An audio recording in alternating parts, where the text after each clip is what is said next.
Bueno, en este video vamos a tocar los puntos más resaltantes que ya estuvimos viendo a lo largo del curso y vamos a empezar haciendo como un pequeño refresh de uno de los pasos principales al momento de iniciar nuestra huerta, que es la de realizar nuestro sustrato. ¿Qué era el sustrato? Era el compost, ¿sí? Resultante de la degradación de la materia orgánica, que eran los restos de verduras y demás que teníamos dentro de la cocina, que se iba degradando justo junto con la tierra y también hojas secas que nos proveían del material necesario, de nutrientes necesarios para la tierra de nuestra huerta. Entonces, vamos a recordar un poquitito yo cómo obtenía el compost. Era la mezcla, ¿se acuerdan que habíamos hecho dentro de una botella? E íbamos intercalando material orgánico, ¿verdad? Cáscaras de verduras. Es importante recordar que esas verduras debían estar crudas, no deberían ser cocidas, ni tampoco haber pasado por sal, ya que de esa manera no nos van a aportar los nutrientes que nuestra tierra necesita. Y aparte que la sal tampoco es buena para la tierra. Eh, ¿Cuáles eran los materiales que podíamos compostar? Cáscaras de verduras, sin los cabitos ni semillas duras, ¿sí? Importante que todo ese material orgánico esté bien desmenuzado, bien picadito lo más posible, de manera a facilitar el proceso de degradación. En el compost hay microorganismos que van consumiendo todo el material orgánico que nosotros vamos a colocar ahí dentro y nosotros añadiéndole el material orgánico picadito o desmenuzado en su forma más pequeña, le estamos facilitando ese proceso. De forma contraria, si es que añadimos el material a lo mejor en su forma entera, obviamente también se va a lograr el compost, pero va a demorar un poco más. Entonces, ¿qué más podía añadirle? Podía añadirle hierba, saquitos de infusiones, pero obviamente tenía que romper el saquito y añadir lo que hay dentro. En las infusiones de té, de cocido, también podía añadir cáscaras de huevo. También esos cartones que son de los contenedores de huevo también nos sirven. Bien picaditos también puedo colocar. Si por ahí me paso de agua y noto que mi compost está muy húmedo, también le puedo añadir cartón. De esos que son de los contenedores de huevo porque son degradables. ¿Qué cuidados tenía que tener con mi compost? De tenerlo en un recipiente que tenga agujeritos, de manera que pueda airearse mi compost y también para que pueda drenar el agua del riego. El compost, recuerden que no debe estar expuesto a la luz solar, sino tiene que estar a luz de sol directa. Si no tiene que estar a media sombra, lo ideal es que esté a un lugar bajo techo, porque tampoco le puede dar la lluvia. Si es que hacemos el compost pequeño en esos recipientes como habíamos visto dentro de la botella, que lo colocábamos dentro de nuestra maceta, no había mucho problema porque íbamos a tener esa pequeña bisagra que le protegía a nuestro compost. Pero si vamos a hacer el compost un poco más grande, ya lo vamos a hacer en nuestro patio y demás, debemos tener en cuenta eso, ¿sí? Que no debe tener mucha luz solar, debe estar protegido de la lluvia y también debemos poder cubrirlo con algún plástico, también con cartones obviamente, pero no deben estar expuestos a mucha luz solar y también a la lluvia. Y sobre todo acordarse de remover el compost, por lo menos 2 veces por semana o día de por medio. Si el compost ya es muy grande, si lo hacen en contenedores, acuérdense de remover. Y sobre todo siempre terminar con una capa de hojas secas y tierra para evitar que el compost tenga los temidos olores o junten las moscas, que muchas veces es a lo que más tenemos miedo. Pero si es que realizamos nuestro compost de forma correcta, es muy difícil que eso pase. Generalmente, si es que eso ocurre, es porque ya no estamos excediendo de materia orgánica y no estamos cubriendo de forma correcta. O sea, no estamos terminando con la capa de tierra y con la capa de hojas secas que mi compost precisa. El estiércol de ganado, ¿sí? También estiércol de ganado o de animales de granja, también podía añadir dentro de mi compost. Recuerden eso y no se confundan. El estiércol que no nos sirve para utilizar dentro del compost es el resultante o el que obtenemos de nuestros animales domésticos. O sea, el estiércol de nuestro perrito, de gato, no nos sirve. Tiene que ser de estiércol de ganado o de animales de granja. Puede ser de conejos, de gallinas. También nos sirven para utilizar dentro de nuestro compost, y mejor si están sequitos, ¿sí? Cuando más secos y ya desmenuzaditos, también los podemos colocar dentro. ¿En qué proporción? También es una pregunta frecuente. No existe una receta para hacer el compost. O sea, no hay cuántos gramos de tal o tal material. El mejor indicador para lograr un buen compost es hacerlo variado. ¿Qué significa? Que haya un poquito de todo. No solamente hojas de lechuga, no solamente cáscaras de banana o poca variedad, sino que haya un poquitito de todo y siempre alternando en capas, ¿sí? Entre capas y capas siempre es lo mejor. Que haya también material verde, que puede ser un poquitito de pasto, las hojas de nuestro jardín, ¿sí? Que haya una variedad de todo y vamos a tener un compost de muy buena calidad. Este compost que les estoy mostrando aquí es uno que logré después de 2 meses.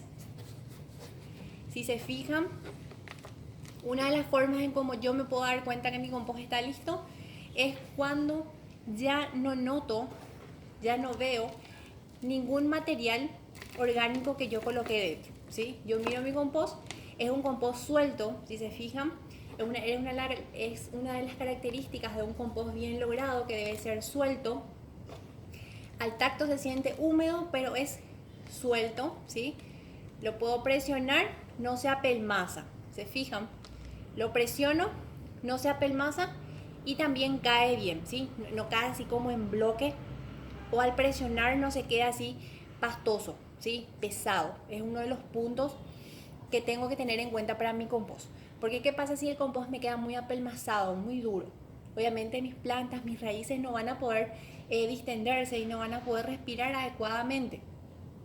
Entonces el compost tiene que quedar así sueltito, al tacto, queda húmedo, ¿sí? Pero no queda apelmazado, y sobre todo ya no noto ningún material orgánico que coloque dentro. Si lo hacíamos en botella, como habíamos hecho en la demostración, en un mes aproximadamente ya puedo lograr mi compost. Si lo hago en recipientes más grandes, me puede demorar entre 2 a 4 meses, ¿sí? Pero sabemos que el proceso de huerta, como ya les había dicho, no es algo mágico, instantáneo, sino toma su tiempo, pero por eso tenemos que aprovechar y disfrutar el paso a paso de todo esto. ¿Estamos? Bueno, entonces hicimos ya el refresh de uno de los puntos importantes de nuestra huerta, que es el sustrato, que es nuestro compost y que ya sabemos cómo hacer. Así que no tengan miedo. Siempre me preguntan mucho cómo le pueden hacer en cuanto al tamaño, ¿verdad? Si solamente pueden hacer en botella.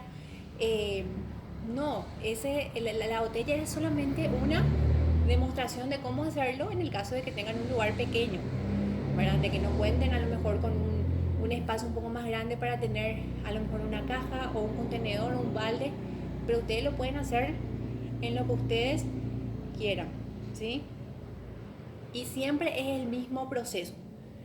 Por más que lo vayan a hacer en un contenedor, en una caja grande, el paso siempre es el mismo.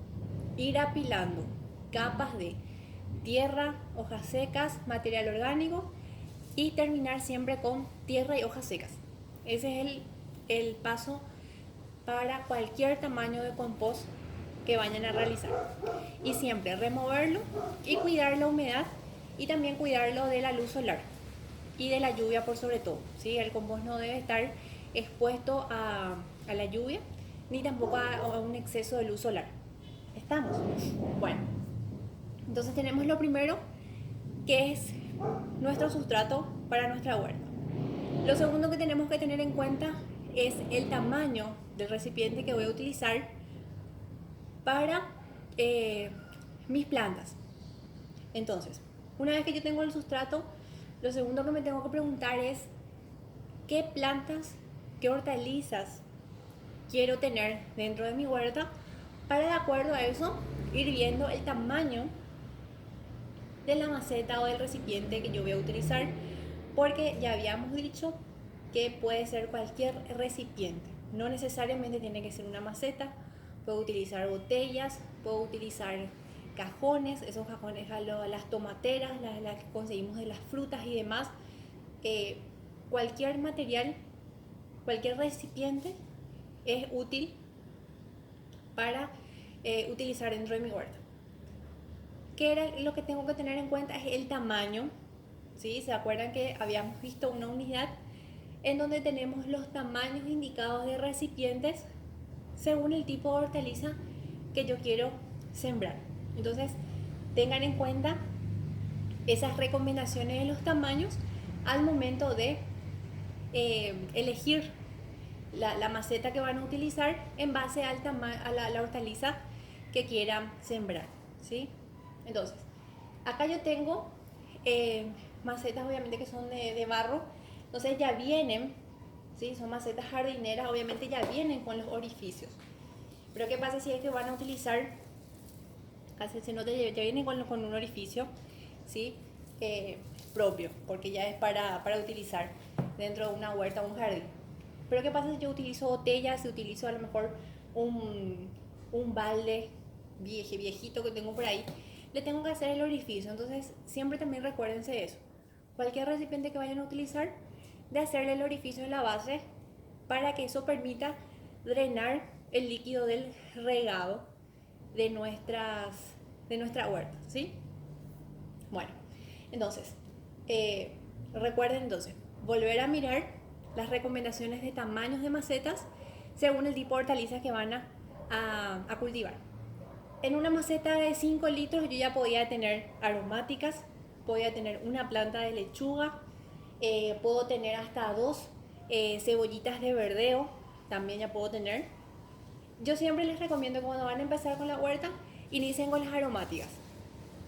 ¿Sí? ¿Cuáles son las aromáticas? Albahaca, romero, orégano, las plantas medicinales, ruda, ¿sí? Menta. ¿Por qué? Porque son, primero, crecen en recipientes no muy grandes, ¿verdad? Se pueden replicar fácilmente y son muy fáciles de tener inclusive dentro mismo de la casa, ¿sí? Entonces, si es que se quieren iniciar y tienen un poquito de miedo a lo mejor de cómo empiezan y demás, les insto a que puedan iniciar con las aromáticas y luego ya ir avanzando con hortalizas de raíz un poco más grandes. Pero entonces, siempre que quieran ver qué tipo de hortalizas van a cultivar, primero tengan en cuenta el tamaño del recipiente que van a utilizar. Entonces, ¿qué ya habíamos visto también durante el curso? Habíamos hablado de lo que es un almácigo o semillero. ¿Qué era un almácigo o semillero? Era un pequeño contenedor que me permitía proteger a mi semilla para que pueda germinar protegida a lo mejor de climas adversos, para controlar mejor su proceso de crecimiento, para posteriormente poder pasarla a mi huerto. ¿Qué hortalizas generalmente necesitan del semillero? Habíamos dicho que el tomate, ¿sí? Necesita un semillero, también el locote, lechuga, repollo, todas las coles y demás, brócoli y demás, necesitan de un semillero previo para luego pasar a su lugar definitivo dentro de la huerta. ¿Cuáles podían ser de siembra directa? Recuerdan que había dos tipos de siembra, una que era en semillero o almácigo y la otra que era la de siembra directa. ¿Cuáles podían sembrarse directamente? ¿Qué quiere decir siembra directa? Que no necesitaban semillero, sino que directamente yo lo puedo mandar al lugar definitivo dentro de mi huerta. ¿Cuáles eran esas? Puede ser las zanahoria, rabanito, los nabos. Pueden pasar directamente a siembra directa dentro de mi huerta, ¿sí? Pero si no se sienten seguros y prefieren hacer el semillero para todos, también es súper válido. Pero siempre lo más recomendado semillero, principalmente para lechugas, tomates y también locote. Punto importante que tienen que tener en cuenta con los semilleros es que deben estar siempre a la luz solar, ¿sí?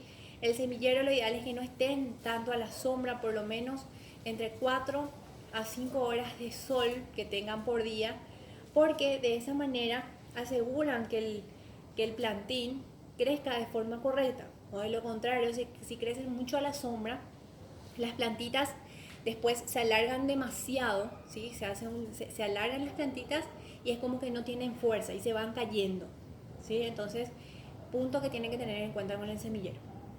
Un semillero, sea cual fuere la hortaliza que yo cultive dentro, entre 4 a 5 semanas aproximadamente, ya estaría listo ese plantín para traspasarlo. Si de por ahí tienen dudas de cuándo saber cuándo trasplantar, ¿se acuerdan que en teoría habíamos visto que como yo sabía cuándo mi semillero, el plantín que tengo dentro de mi semillero estaba listo para ser trasplantado? Uno era cuando notaba entre 4 a 5 hojitas verdaderas y el segundo cuando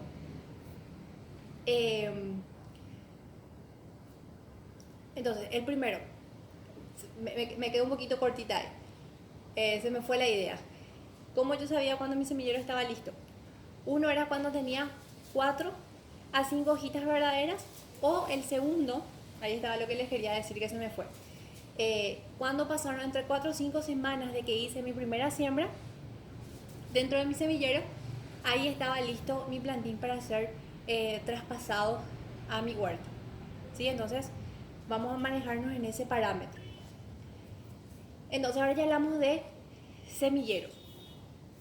Yo aquí tengo, les voy a mostrar lo que sería mi semillero de el plantín de locote. ¿Se acuerdan que habíamos visto también lo que era el trasplante? Bueno, esto sería mi semillero y este es mi plantín de locote. Acá yo tengo el locote ya listo para ser trasplantado al lugar definitivo dentro de mi huerta. Locotes, para trasplantar locotes necesitamos macetas a partir de 20 litros para arriba, una planta por maceta. Entonces, ¿se acuerdan que habíamos visto lo que era el trasplante con cepellón? Todo esto sería, toda esta tierra que está aquí dentro de mi almácigo, sería el cepellón. Entonces lo que yo voy a hacer es romper esta bolsita y así mismo llevarlo, ¿verdad? Introducirlo dentro de mi maceta. ¿Estamos? Entonces eso es el trasplante con cepellón. Cuando utilizamos toda la tierra que contiene, que está alrededor de la raíz dentro de nuestro almácigo. Entonces es para recordar un poquitito nada más lo que estuvimos viendo dentro de la teoría.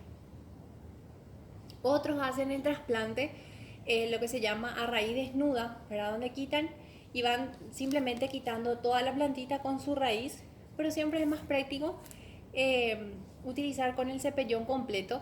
Entonces de esa manera evitamos romper las raíces, ya que la raíz es muy delicada y muchas veces las raíces son muy grandes.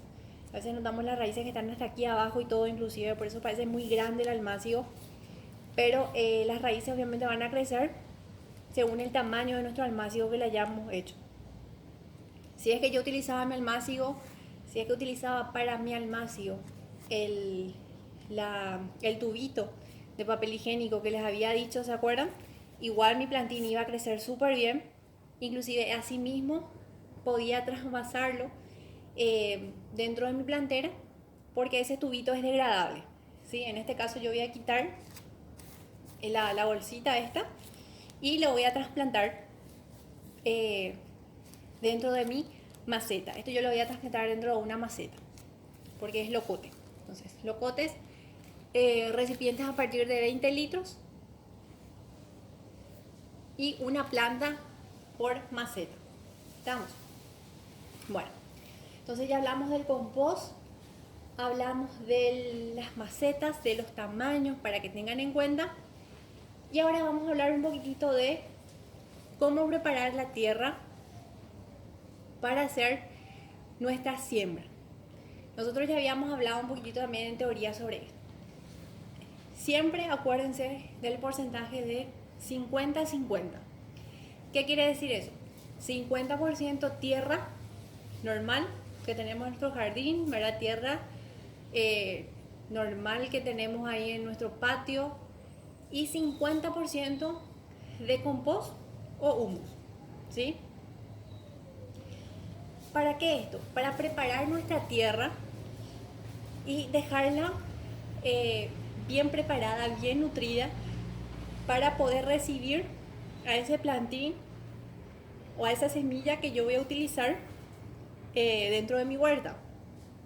Estamos, entonces, siempre que queremos, ¿cómo voy a preparar mi tierra para poder tener una buena calidad de tierra para mi huerta? Entonces acuérdense del porcentaje 50-50.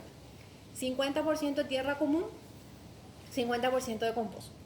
¿Eso qué quiere decir? Eso no significa que voy a estar pesando, ¿verdad?, o midiendo cuánto de tierra tengo y cuánto de compost, sino que en base al tamaño de mi maceta, yo sé que para esta maceta, ¿verdad?, la mitad voy a utilizar tierra común y la mitad voy a utilizar compost. Simplemente eso, mitad, y mezclo para poder tener mi tierra preparada.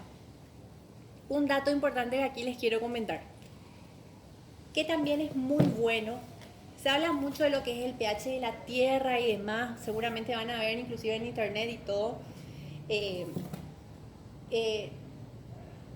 Hay una forma tanto de proteger la tierra como de nutrirla de forma correcta, que es, aparte de este 50 y 50 que estoy diciendo, de 50 de tierra y 50 de compost, que es añadirle también un poco de no es cal, es ceniza, ¿sí? Aquí yo tengo ceniza. Esta es la ceniza, pero no es la ceniza la que hacemos del asado, sino la ceniza, lo ideal es utilizar la ceniza de leña, ¿sí? Más ideal todavía serían las de aregua, la que utilizan las alfareras y demás. Esa ceniza es ideal para preparar nuestra tierra. Entonces, ¿en qué proporción? Esta no es una proporción, sino sería solamente en espolvoreo. ¿Sí? ¿Qué quiere decir en espolvoreo? Bueno, acá yo tengo 50, tengo la mitad de tierra normal y la mitad de mi compost. Solamente eso. Y a esto le voy a añadir, le voy a espolvorear un poquitito de mi ceniza. ¿Sí? Esta es ceniza de leña. Y voy a mezclar. ¿Sí? Voy a hacer una mezcla. De esta manera yo estoy preparando mi tierra. Primero y principal, esa ceniza, ¿qué es lo que hace? Actúa como un espectacular pesticida, fungicida, para proteger mi tierra de cualquier tipo de parásito, de hongos y demás que le podrían afectar a mi huerto. Segundo, le añade muchísimo fósforo, que es necesario para poder nutrir mi tierra de forma correcta. Entonces, además de alimentarla, también la protege. No es obligatorio, o sea, no es que si yo no le añado la ceniza, mi huerto no va a funcionar. Claro que va a funcionar igual, pero es una alternativa muy válida, y si es que pueden conseguir, muchísimo mejor, para preparar de esa manera su huerta. Entonces, 50% de tierra, 50% de compost o humus y un espolvoreo de ceniza de leña. ¿Por qué no es recomendable la ceniza, que es la ceniza del asado y demás? Porque tiene mucha grasa. Hay gente que capaz utiliza y todo, pero no es recomendable porque tiene mucha grasa. Entonces lo ideal es la ceniza de leña. Entonces yo creo que pueden conseguir, a lo mejor gente que hace fogatas y demás fogones, ahora ya saben qué utilidad le pueden dar a esa ceniza. Entonces, ya sabemos cómo preparar nuestra tierra. ¿Estamos?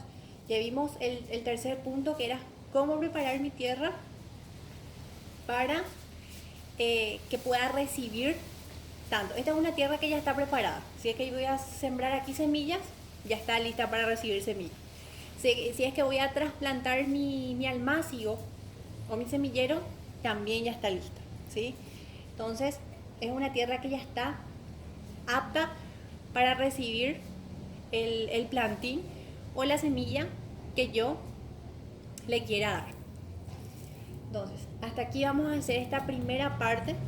Voy a ir haciendo por partes los videos para no alargar demasiado. Entonces, hasta aquí hago la primera parte y seguimos en el siguiente video.